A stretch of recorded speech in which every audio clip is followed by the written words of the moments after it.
Namaskaram, Sadhguru. Yesterday, the Prime Minister announced that Chandrayaan 3's landing spot will be named Shakti. But the moon, space, and earth all belong to humanity. So, is it appropriate that any place on the moon be named after a god or goddess from a particular culture? Thank you. Straight into the heart of Indian politics.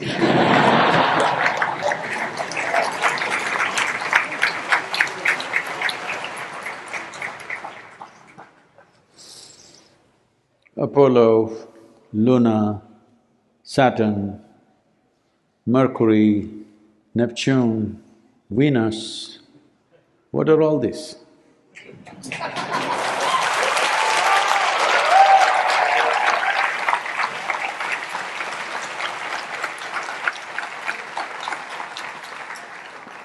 All Greek gods and goddesses. Does it mean the planetary system belonged to the Greeks? At least we landed there.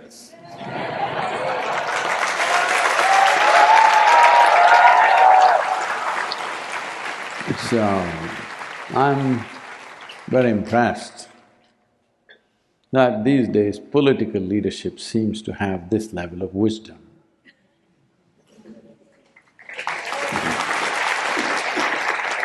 That first thing you need to understand is Shiva Shakti is not the names of some god and goddess.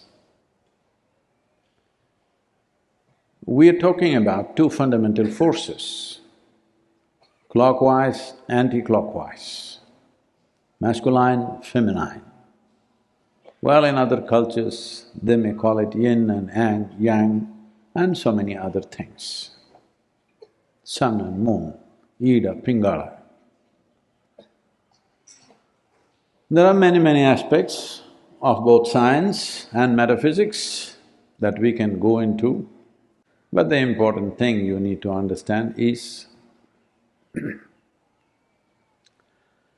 that all physical manifestation in this creation happens between two polarities. There is no question about that. This is not from the civilization that we call as Bharat. Well, this was the first civilization to speak about, but today modern science has established this beyond any doubt, that everything that is physical is in some kind of rotation or revolution of its own. It's on a spin. So in these spins, if you see, there are only two choices of how everything can spin, clockwise, counterclockwise. They call it up and down, but there are only two choices. It cannot spin in 1,000 different ways, it can only spin in two ways. These two we call Shiva Shakti. And it is fantastic that instead of calling that spot by their own names as they did in the past, we are calling it by appropriate terms. That will matter for the whole universe.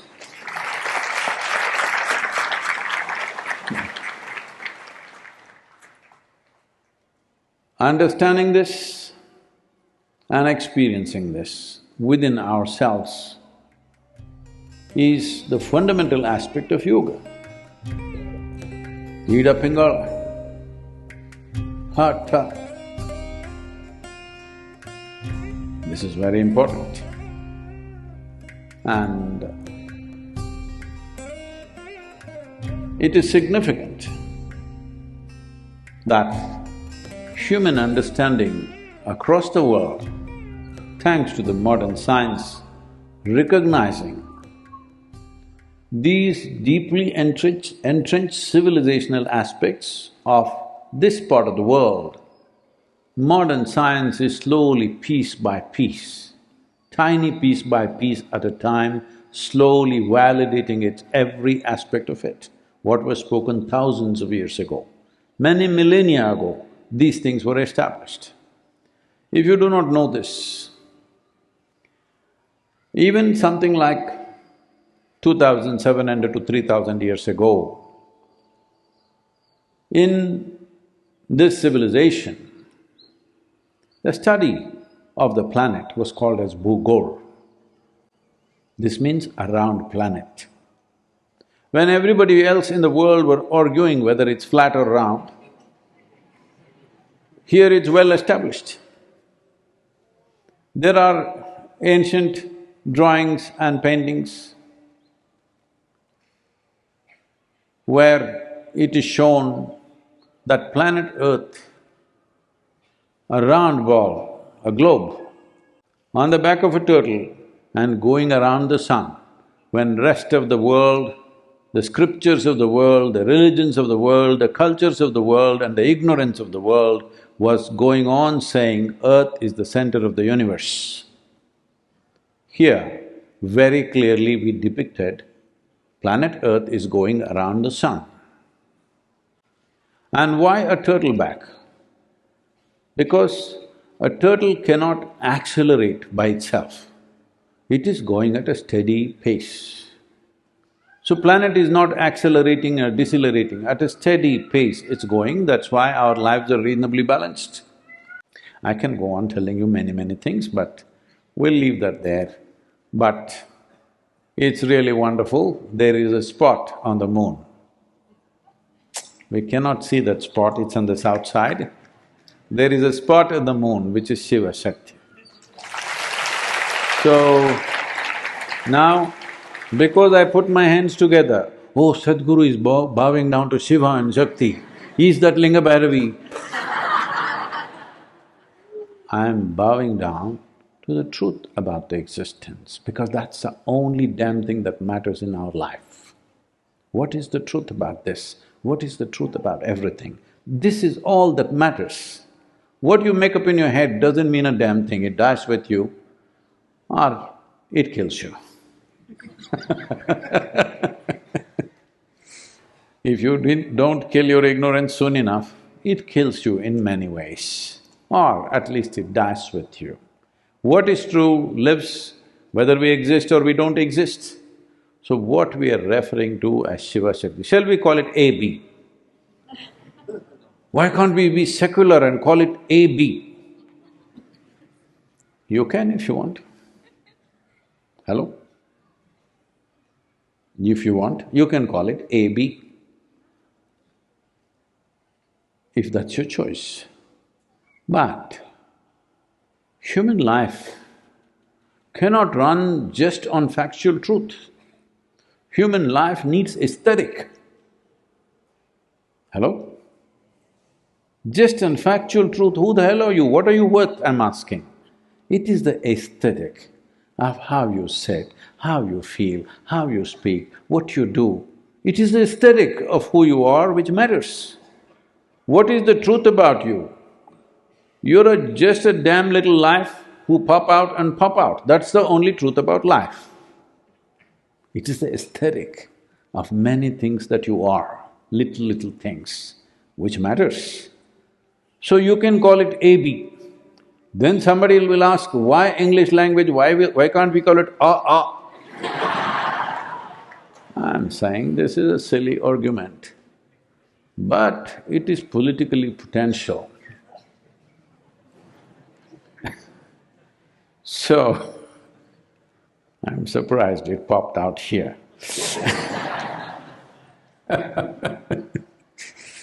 So, Shiva Shakti, the Deepa is your understanding of Shiva Shakti. The Deepa is your harmony with Shiva Shakti. The more synchronized you are with Shiva Shakti, the two spins in your body of clockwise and anti-clockwise within the system of Ida Pingala, the more balance there is between these two, the more equanimous you become, less turbulence you become, and you will become higher level of perception. Why are we talking about perception here? Moon and perception are very connected. Moon and our birth is very connected. Why Shiva is… Adiyogi is shown with a moon? Why is he a Somashekara? And the fantastic thing is the chairperson of ISRO is Somnath.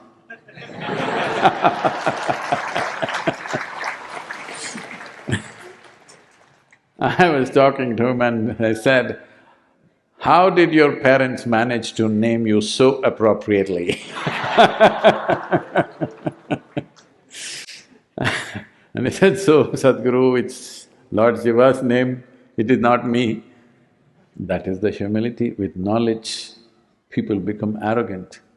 But this is a bunch of people that I've been interacting with for some time now.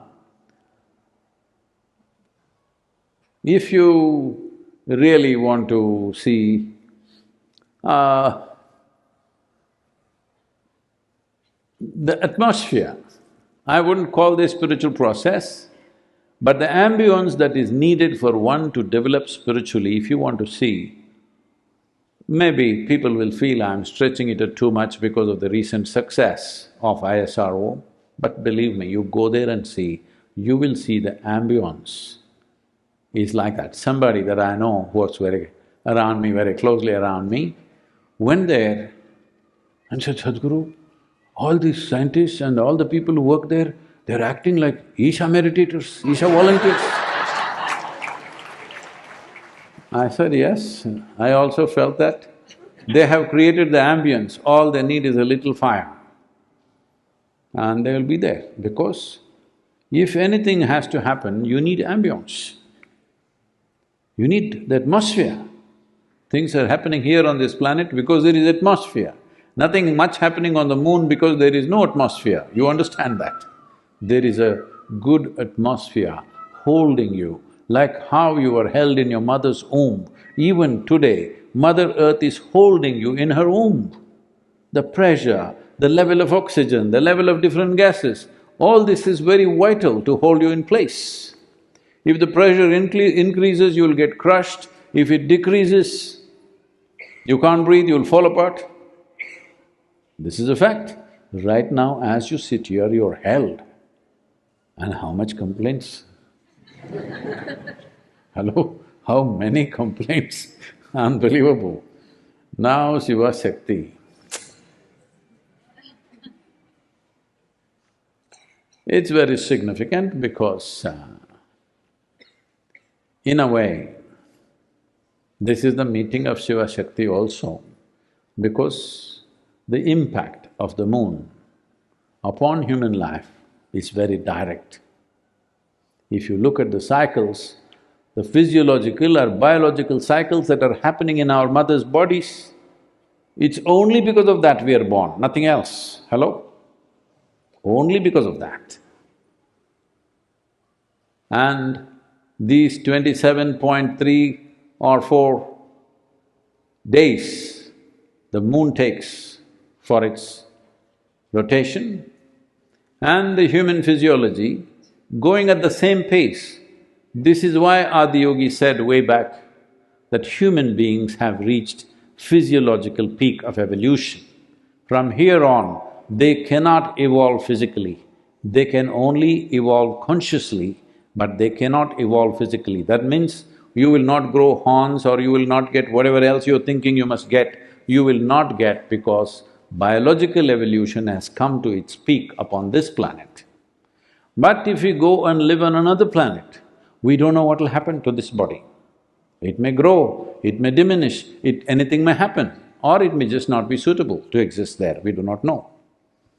But this body was produced on this planet from the material that's present on this planet. When we say material, it's not just earth. The vapor, the water, the gases, everything are involved. Everything is involved in this making of this. So, on this planet, it has reached that peak. So in many ways, moon suggests that. This is why he is Somshekara or he is Somnath. And in terms of perception and in terms of reaching the evolutionary peak, it is an important recognition. And the place or the spot in which the lunar or the Chandrayaan-3 landed is Shiva Shakti. I think it's very insightful, and I would like to say this once again. It's incredible that political leadership is rising to this level of awareness.